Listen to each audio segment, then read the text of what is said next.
Bismillahirrahmanirrahim. Değerli basın mensupları ve aziz milletimiz, partimizin gündeme dair görüşlerini paylaşmak üzere karşınızdayım. Öncelikle sözlerime Bolu'daki yangın faciasıyla başlamak istiyorum. Bolu Kartalkaya Kayak Merkezi'nde meydana gelen yangın felaketi hepimizi derinden sarstı. Vefat eden 76 vatandaşımıza Allah'tan rahmet, yaralılarımıza da acil şifalar diliyoruz. Acılı ailelerimizin acısını paylaşıyor, taziye ve başsağlığı dileklerimizi bir kez daha iletiyoruz. Halihazırda bu üzücü olayla ilgili devam eden soruşturma kapsamında 9 kişi gözaltında. Biz de süreci hassasiyetle takip ediyoruz. 76 vatandaşımızın hayatına mal olan bu üzücü olayla ilgili iddialar gerçekten çok vahim. Olayın bütün yönleriyle aydınlatılması için soruşturma titizlikle yürütülmeli ve ihmali olan sorumlular adalet önünde en ağır şekilde cezalandırılmalıdır. Ayrıca bu tür olayların bir daha yaşanmaması için denetimlerin titizlikle yapılması ve gerekli önlemlerin alınması gerektiğini de bir kez daha hatırlatıyoruz. Değerli basın mensupları, Gazze'de 15 aydır devam eden soykırımın ardından Siyonist terör rejiminin ateşkesi kabul ettiğini duyurması Gazze halkının ve direnişin zaferidir.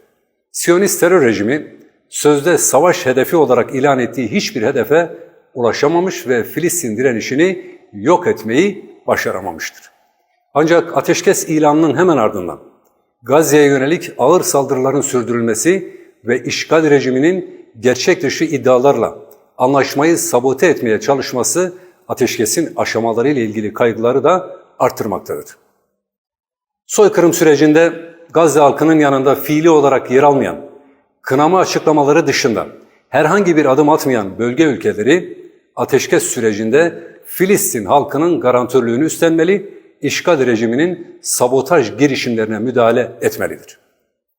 Siyonist işgal medyası tarafından duyurulan Netanyahu'nun ortaklarına esir takasının tamamlanmasının ardından savaşa geri dönüleceğine ilişkin garanti verdiği iddiası ve sözde Siyonist yetkililerin işgal ordusunun Philadelphia koridorunda kalmaya devam edeceğine yönelik beyanları son derece endişe vericidir. Bu bağlamda Filistin halkının haklarını savunmak yerine onları cehennemi yaşatmakla tehdit eden Amerika'ya bel bağlamak İslam ülkeleri için acizlikten öte bir ihanettir. Sadece Filistin'de değil, Suriye ve Lübnan'a kadar yayılan işgalciler kalıcı olarak Gazze'den çıkarılmalı ve anlaşma ihlaline karşı ortak bir askeri güç oluşturulmalıdır. Bölgeye insani yardım girişinde terör rejiminin ambargo girişimleri bertaraf edilmeli, Gazze'nin yeniden ayağa kalkması için seferberlik ilan edilmelidir. Değerli basın mensupları, 15 aydır gelişmiş tüm imkanlara sahip milyarlarca dolarlık askeri harcamaya ve batılı ortaklarının tüm desteğine rağmen Gazze halkına ve direnişine diz çöktüremeyen terör rejimi ve finansörleri bu savaşta kaybetmiştir. Gazze halkının Siyonistlere boyun eğdiren iradesini ve zaferini tebrik ediyor, bu yolda katledilen tüm şehitleri rahmet ve minnetle yad ediyoruz. 7 Ekim'den bu yana yaşananlar, dünyanın bir Siyonist vahşet tehdidiyle karşı karşıya olduğu hakikatini bir kez daha net olarak ortaya koymuştur. İnsanlık bu tehlikeyi bertaraf etmediği müddetçe dünyaya huzur ve barışın gelmesi bir hayalden öteye geçmeyecektir. Değerli basın mensupları, Suriye'de yönetim değişikliğinden sonra istikrar için adımlar atılması beklenirken Amerika'nın DAEŞ'ı bahane ederek askerlerini çekmeyeceğini açıklaması amacının işgal olduğunu ve bunu Siyonist rejim başta olmak üzere bölgesel bazı unsurları kullanarak yapmak istediğini bir kez daha ortaya koymuştur.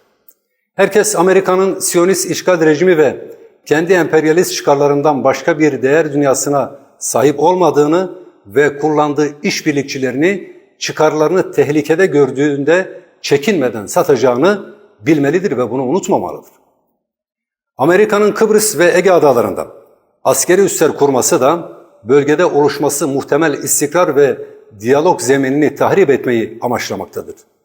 Türkiye ve diğer bölge ülkeleri sorunlarının çözümünü istiyorlarsa Amerika'yı araya sokmadan ikili görüşmeler gerçekleştirmeli, geçici siyasi çıkarlar uğruna bölge halklarının huzurunu kaçıracak adımlar atmaktan şiddetle ve özenle kaçınmalıdırlar.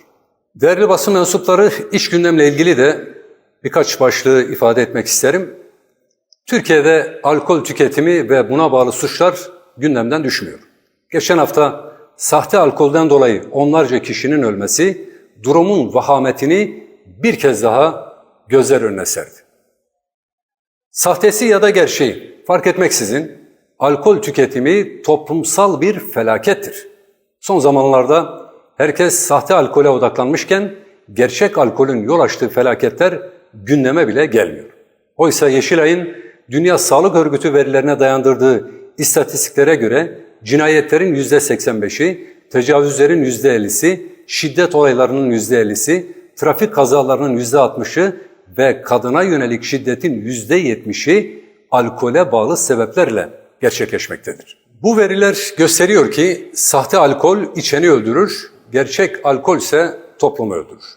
Sahte alkolün yol açtığı ölümler için kesinlikle önlemler alınmalı ve zehir tacirleri engellenmelidir. Ancak sahte alkol toplumu büyük ölçüde etkileyen normal alkolle mücadeleyi gölgelememelidir.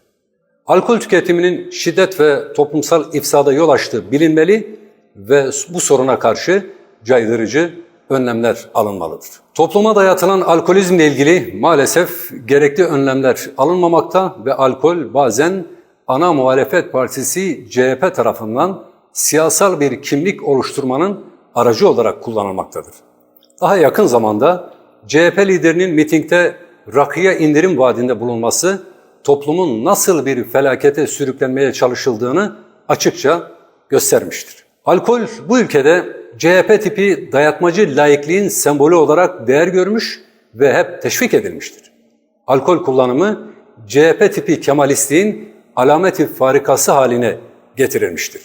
Alkole CHP tipi ideolojik nesil yetiştirmenin mayası olarak hep kıymet biçilmiştir. Geçen yıllarda halka açık alanlarda alkol satışının sınırlandırılması yönünde yapılan bazı uygulamalara karşı CHP'nin verdiği reaksiyon ve rakının sözde milli içecek olarak lanse edilmesi CHP nazarında alkolizmin kimlik inşasındaki rolünün vardığı tehlikeli boyutları gözler önüne sermiştir. CHP'nin 100 yıldır sürdürdüğü kimlik inşası çabaları toplumu manevi değerlerinden uzaklaştırma, toplumun ruh sağlığını bozma, toplumsal örf, gelenek ve kabul görmüş ahlak anlayışından soyutlama üzerine kurulmuştur. Kimlik inşası adına teşvik edilen alkol ise toplumsal değerlerimizin tümünün köküne dökülecek kibrit suyu olarak CHP ve beyaz Türk elitizmi nezdinde kabul görmüştür. Nitekim bazı illerde valilik kararlarıyla umuma açık yerlerde alkol satışı ve tüketimine getirilen sınırlamalar bizzat CHP ve yedeğindeki sözde seçkinlerin girişimleriyle engellenmiş, kısıtlamalar kaldırılmıştır. Anayasa ve ilgili kanunlar gençlik ve ailenin korunmasını zorunlu kılmaktadır. CHP ve yedeğindeki sözde seçkinlerin alkol dayatması aynı zamanda bir halk sağlığı sorunu teşkil etmektedir. Alkol dayatması bu anlamda bariz bir suçtur ve alkolün yol açtığı suç verilerine yansıdığı şekliyle CHP bu yönde toplumsal bir suçu alenen işlemektedir. CHP'nin alkol dayatmacılığına karşı önlem almamak, hatta sessiz kalmak bugünkü yöneticiler için ayıpların en büyüğüdür. Bu ayıptan bir an önce kurtulmaları hem kendileri hem de toplum için faydalı olacaktır. Değerli basın mensupları, bir diğer önemli konu da gündüz kuşağı programları. Gündüz kuşağı programlarında terk edilen çocuklar, evden kaçan anneler ve gençler, şiddet uygulayanlar ve mağdurları, istismara uğrayanlar ve istismarcılar, aile içi dolandırıcılık yapanlar, gayrimeşru ilişki sonucu hamile kalanlar ve katillerin ekranlara çıkartılması söz konusu suç ve ahlaksızlıkların normalleşmesine ve suç oranlarının artmasına neden olmaktadır. Aile kurumu korunmak isteniyorsa, aile mahremiyetini ortadan kaldıran, aileyi ayakta tutan ahlaki değerleri ve özellikle güven duygusunu tahrip eden, aile ortamını topluma tehlikeli bir alan gibi gösteren bu programlar acilen yasaklanmalıdır. 6284 sayılı kanuna göre şiddetin hislere ve algılara dayanacak kadar belirsiz ve ucu açık bir kavram olarak tanımlanması yalnızca kadının beyanının yeterli kabul edilmesi suistimallere yol açmaktadır. Basit anlaşmazlıkların ağır şiddet vakalarıyla eşdeğer tutulup erkeğin 1 ila 6 ay arası evden uzaklaştırılması onun hem çocukları hem de toplum nazarındaki itibarını kaybetmesine neden olmakta ve bu durum nefreti ve şiddeti körüklemektedir. Dünyanın hiçbir yerinde benzeri olmayan bu kanun bizim ülkemizde uygulanırken Hollanda, Belçika, Fransa ve İspanya gibi Avrupa ülkelerinde uzaklaştırma süresi 3 ila 7 gün arasında tutulmakta, tarafların teskin edilmesi hedeflenmekte, iki tarafa da psikolojik destek sağlanmaktadır. Adalet Bakanlığı'nın yayımladığı verilere göre 2019 yılında 553.463 erkek evden uzaklaştırılmıştır. Aileyi koruma hedefine hizmet etmeyen, aksine aileyi dağıtan ve kadını ağır şiddet vakalarında asla koruyamayan 6284 sayılı kanun uygulanmaya başlandığından bu yana boşanma ve şiddet oranlarının artmasından başka bir işe yaramamıştır. Bu nedenle söz konusu kanun iki tarafın da hakkını koruyacak ve aile bütünlüğünü muhafaza edecek şekilde yeniden düzenlenmelidir.